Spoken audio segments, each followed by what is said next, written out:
Why do we listen? What's the reason we listen? So many people think that listening is something that they do well, they don't need to get any better with it.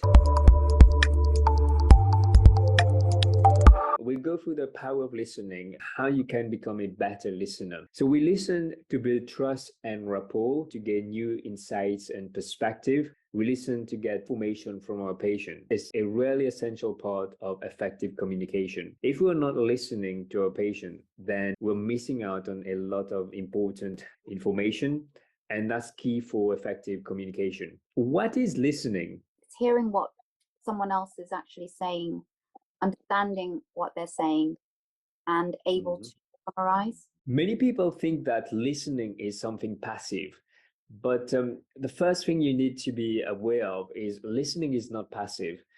Often, when you're taught about communication skills, you're taught listening is about acknowledging what the patient is saying, okay, or staying silent when the other person is speaking so that you're not interrupting or even reflecting back to what the patient said. And there is more to listening than being passive or doing any of these. The way that you should be thinking about listening is something as active. So think of it as a trampoline instead of a sponge where you're passively absorbing the information from what the patient is telling you. But when you're thinking of listening as a trampoline, you're doing something very active. So you're paying attention to what the patient is telling you. When the patient tells you something, you amplify it, you support the patient to tell the story, and it will help you to pick up on any cues that the patient's told you because you're paying attention, and then you can ask insightful questions. So that's really important. So if you're thinking that you're just listening passively, then you need to change it to be an active listener. And you will notice that when you're an active listener, you will pay more attention, you will get more information from what the patient is telling you. How do you listen? There's various types of listening. Sometimes we might be listening passively, other times we're pretending to be listening when we're actually not really listening.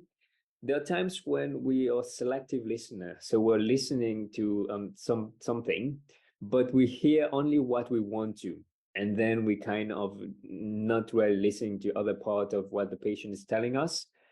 And at times then we can make assumptions, and we will go through what are the barriers to good listening here.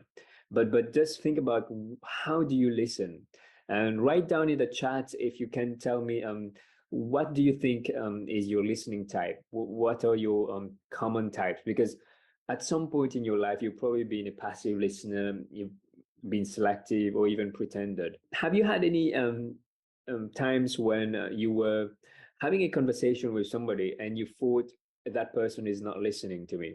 How did you feel when you thought like this person is not really listening? It probably made you feel like that person is being phony or not genuine. And this is something that people can pick up very quickly, and patients especially can pick up on if you're not genuinely interested in them and listening. So what you want to do here is you need to be thinking about, if I'm being a passive listener or just selective, then how can I become an active listener? And ideally, what you want to do is to be an empathic listener. That's a higher level of listening. When you're actively listening to the patient, it's something where you're paying attention and you're using energy to do it. It's not something passive, and you're contributing to the conversation so that you're helping the patient to tell you their story and make them feel comfortable. Okay. When you're being an empathic listener, what you're doing, you're also helping the patient to feel that they've been heard, and that you get them. They know that you can feel their pain. And by doing that, you build so much trust and rapport with your patient. Whereas if you're just doing passive listening, waiting for the patient to finish their sentence and then speak, and that's the reason you're listening, or just listening for understanding, that's not enough. Most people, the reason why they're not very good listeners is something not just because of the skill, but you have to go one level above. So you need to think about your attitude to listening. Because if you're not interested and you don't have a positive attitude that you want to listen to the patient's story, then you're going to do it passively. You're not going to actively engage in the listening process. Whereas if you've got somebody who is curious, has an inquisitive mind, they want to know what's going on, they want to hear what the patient has to say, then they will automatically be a better listener, and they will be acting as a trampoline rather than a sponge. So the listening is going to be better because it's coming from a positive attitude of curiosity. What are the barriers to listening? There's various barriers. So common barriers are distractions. If you've got distractions, then you're not going to be a good listener because there's so many distractions and noise around.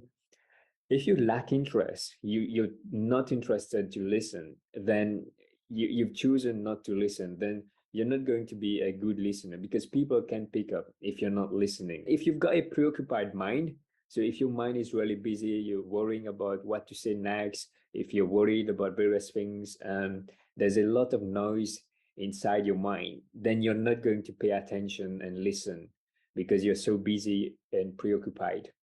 And then there's prejudice and biases. If you've got your own prejudice and biases, then you might be listening and be selective in what you want to hear or interpret what the patient is telling you.